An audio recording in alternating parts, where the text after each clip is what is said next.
So for Monocle, the interesting thing is that brand has been an essential part of our story from day one. I think because Tyler Brûlé, the founder, had a branding agency, he'd seen how many companies had thrived or fallen down partly because they couldn't quite articulate their story, they didn't know what they were about. Now, we're a media brand, it's not about selling, I don't know, food in a supermarket, but every company, every organisation, every magazine should think about what's important to it, what does it believe in. And I guess that over the months before launch, we realised we had some founding principles that were the bedrock of this brand.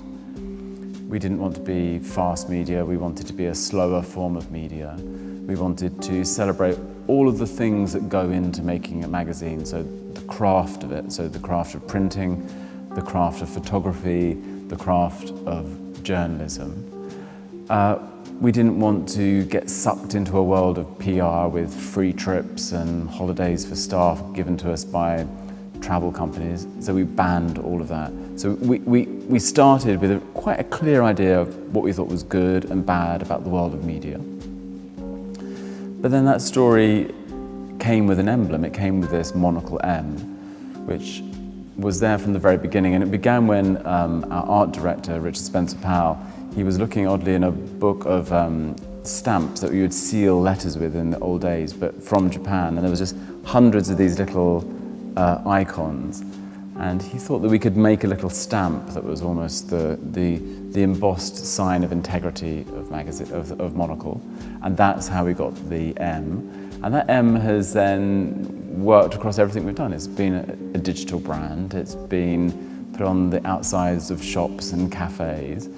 And now when people see it, it triggers in them, I think, a set of values, hopefully all positive, but about the things that we have fought for from the beginning of Monocle.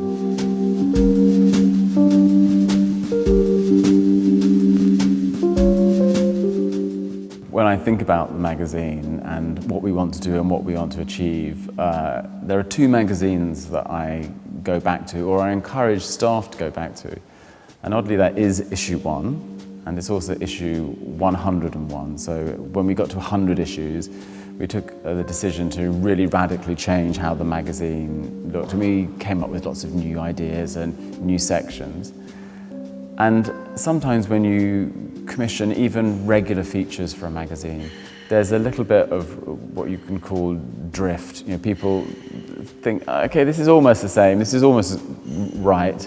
And before you know it, you've moved away from the thing that's the core value. So I often say to people, okay, it's kind of good, but surely we want to be back in that 101 world, or we want to be back in issue 1. Because actually in issue 1, we got a lot of things right.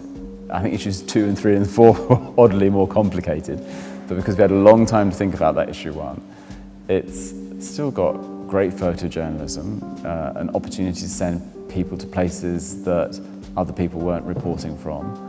And I don't know, there's a snap to the page that just feels fresh and original even after 12 years.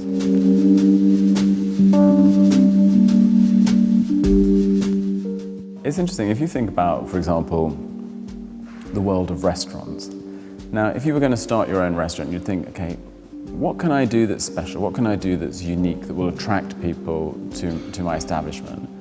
And also, what can I do that's reliable and, you know, part of the culture here? So you do a few new things and you go back to some original things. But you don't think, I'm going to copy exactly what every other restaurant is doing. Nobody thinks that the world should be full of identical restaurants. But in the media world, we had this strange moment 12 years ago when everyone thought everything has to be on the iPad, everything has to be a website, paper won't survive. And you had this discussion about new and old media. I don't think anybody talks about that anymore.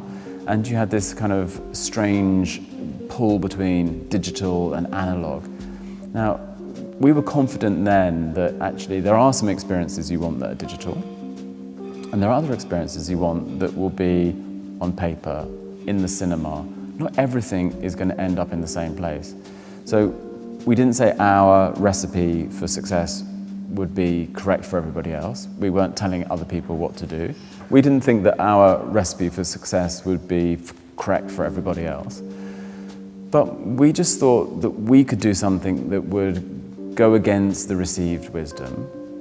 In many ways, because we were small, we had to kind of think nimbly and act quickly. And we began to carve out this kind of space about quality, about a little bit of integrity, about taking the time to tell stories.